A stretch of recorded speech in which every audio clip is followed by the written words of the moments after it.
It's election year in Sweden now, and I'm not very happy because it's looking like this is gonna be a pretty dark year. And I don't mean that literally. Did I have to say that? Ugh.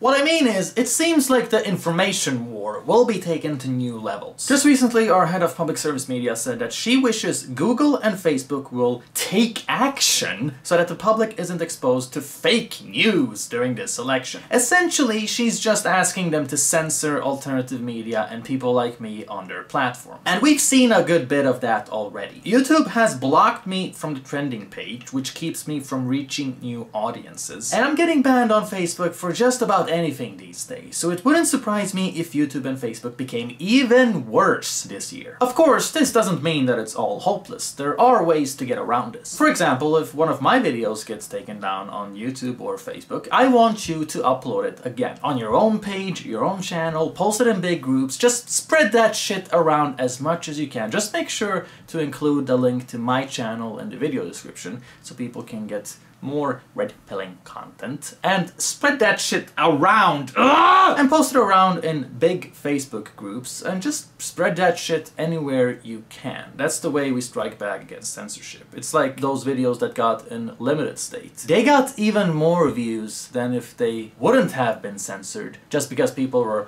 linking them around and talking about them so much. And since they want to censor us online, we need to get more active in real life. There are very simple things each and every one of us can do on our own wherever we are. Just think about the fact that just one person can set up flyers all across their city and make sure that hundreds, maybe thousands of people are exposed to a new perspective. And that's one idea, printing flyers. Either witty ones with memes, proving a point, or maybe a collection of statistics to open people's eyes up. But it needs to be classy, so I urge you to get together and brainstorm in the comment section here. And this post from 4chan says it best. This is something I want to address as well. 4chan plans on fighting for Sweden this election. Apparently they're gonna launch a campaign to make the Sweden Democrats the biggest party. And I quote, "On the 31st of January, Sven Anons are going to take to the streets, posting pictures of an older pre-migration Sweden and pictures with text asking the Swedish people what has changed." Whilst not expressively anti-migrant, the message will be clear enough to the left, putting them in damage control mode. They will overreact and in doing so, reveal their hand to the rest of Sweden. Now this is a very important balance. Trolling and memes can be a fantastic tool when used right. Just look at the whole "it's okay to be white" campaign. That really exposed the disgusting bias of the mainstream media, all thanks to just one simple, innocent phrase. And the key word there is innocent. You don't want to go overboard. It needs to be balanced so that your political opponents overreact, freak out, get hysterical, while the average citizen just soaks in the message. The 4chan post continues, "We had some success with this tactic in 'It's okay to be white', but we allowed that initial success to fizzle out when we couldn't agree on how to move forward. But we already know how to move forward with this. If you're not a Swede, please stick around and help make posters. Phase 2 is going to need you. The silent majority of Swedes are with us, but they are kept in check by a culture of peer pressure and virtue signaling. If they can see how many people stand with them and against their establishment, we can break the stigma." Yes, you can.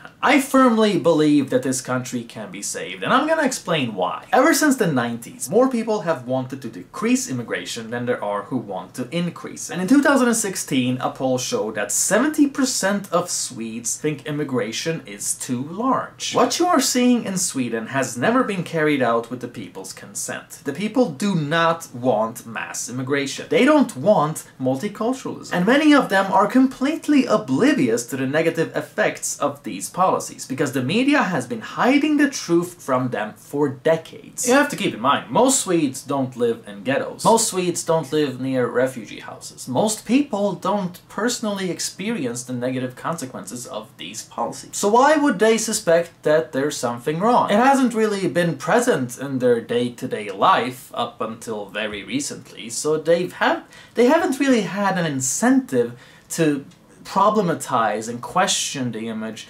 presented by the journalists. Alternative media didn't really gain traction until a few years ago, when the problem started becoming so big that they've been leaking into people's everyday lives more and more. And you know, there's so many knuckleheads that want to say, "Swedes voted for this." No, they didn't. The media covered up the negative effects from them and aggressively campaigned to spread lies and make them think the opposite, with appeal to authority articles like this one, claiming that immigration has made Sweden 900 billion in profit. That's the type of crazy lies that the media have been pushing. Or what about that time that public service media, along with numerous other outlets, said that the migrant crisis is a huge import of highly educated engineers and doctors. Not to mention that it's not just about what you say, it's also about what you don't say. And they've basically just avoided to report on immigrant-related crime, or the fact that it's immigrants committing this crime. But simply, the Swedish people got duped and had no idea what they were voting for. And those who have finally realized what they voted for aren't gonna go back to the Social Democrats. They're not going back to the moderate party. They're going for the Sweden Democrats. And many of them don't even like the Sweden Democrats. But they realize now that it's basically the only way they have of protesting what's been going on. And so they should. The Sweden Democrats are even the third biggest party amongst immigrants themselves. This says it all. This is not about racism. It's about rejecting the suicidal insanity of both the right and the left. They try to make us believe that the Sweden Democrats are a big threat to this country's future. But the real threat towards our future has been in power the past 20 years. Just think about it. What's actually been happening while the good anti-racists were allowed to decide all these years? More ghettos, more violence, more rapes, more riots, less safety, a police force in crisis, dysfunctional hospitals, and dismantled welfare. That's what's happened while the good guys were in charge. So honestly, how much worse could it possibly get with a party that predicted all of these problems before everyone else and made sure to warn about them even if it made them hated by everyone, because that's how much they cared about this country. I mean, let's just be honest, the Sweden Democrats aren't about ethnic cleansing. They're not gonna deport well-integrated immigrants who have jobs. That's seriously what a lot of Swedish people believe. All thanks to the media. But in reality, all the Sweden Democrats really have been saying all these years is that Sweden should be more like Denmark, Norway, and Finland. That's the type of migration policy that they have been advocating. And those countries haven't exactly turned into the Third Reich yet, now have they? And I just think it's kind of funny how people are scared that the Sweden Democrats are gonna deport even assimilated immigrants who have jobs, when that's exactly what the left has been doing for the past years. There's so many cases of immigrants who learn the language, doing good for themselves, having a job, paying taxes, and they just get deported for ridiculous bureaucratic technicalities, while rapists are getting residence permits. Our immigration policy could not possibly get any more unfair and shitty than what it is right now. And you're scared of the Sweden Democrats? Seriously? You're scared of them kicking out assimilated immigrants? The left is already doing that! Now, I completely understand if you don't think that the Sweden Democrats are perfect or even appropriate to lead Sweden in the long run. I personally agree with that myself.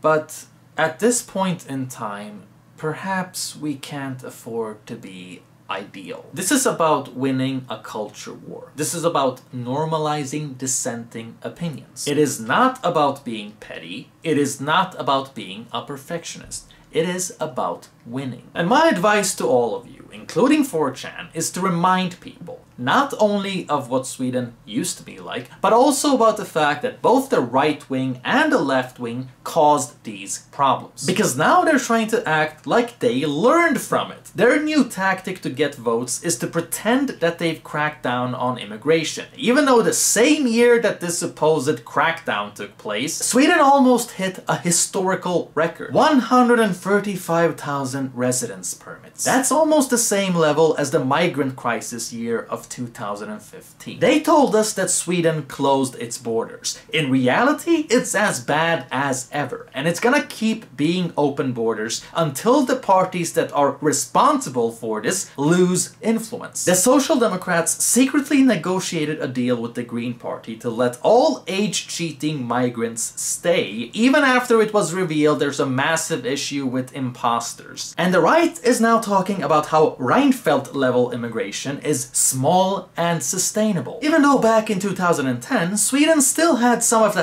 highest immigration per capita than any other Western country, Sweden's idea of low and sustainable is still absurdly high from an international standpoint, and a European standpoint, and even a Scandinavian standpoint. So our tactic should be to make people realize that the same parties that caused these problems are not going to solve them, and all the rhetoric about learning from past mistakes is lies. People need to vote for something new. Also, I really wish we would talk more about the financial incentives, because those who have benefited the most from what's been going on these past years is the upper class. Private banks are making a fortune off of the housing bubble caused by mass immigration. Lawyers are profiting immensely off of all those asylum cases, and politicians often own real estate, which increases in value when there's overpopulation. The political elite is literally profiting in their own pocket off of what's been going on, and I think pointing this out to people is crucial to winning over the left, because what's been happening in this country was all to benefit the elite, not the people. Working class, middle class Swedish citizens, whether they're ethnic Swedes or immigrants, are the losers on this open border insanity, and that's why even immigrants vote for the Sweden Democrats now. And